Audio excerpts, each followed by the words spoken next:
এখানে যে সমস্ত যুবক ভাইরা আছেন আপনাদেরকে বলছি, হাজারো যুবক আজকে মেয়েদের পাল্লায় পড়ে নিজেদের জীবনকে, যৌবনকে শেষ করে ফেলছেন।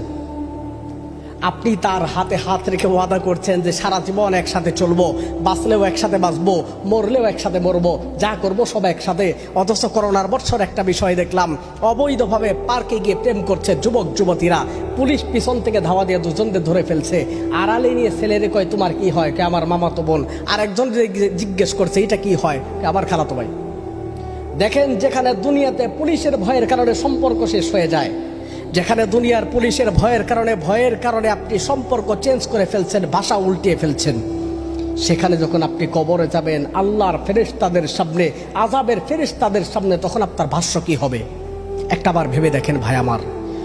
আপনি যে মেয়ের পিছনে সময় দিচ্ছেন সেই সময়টা আপনি আপনার বন্ধুদেরকে দিন, সেই সময়টা আপনি আপনার পিতা মাতাকে দিন, ওই সময়টা আপনি লাইফ গড়ার পিছনে দিন।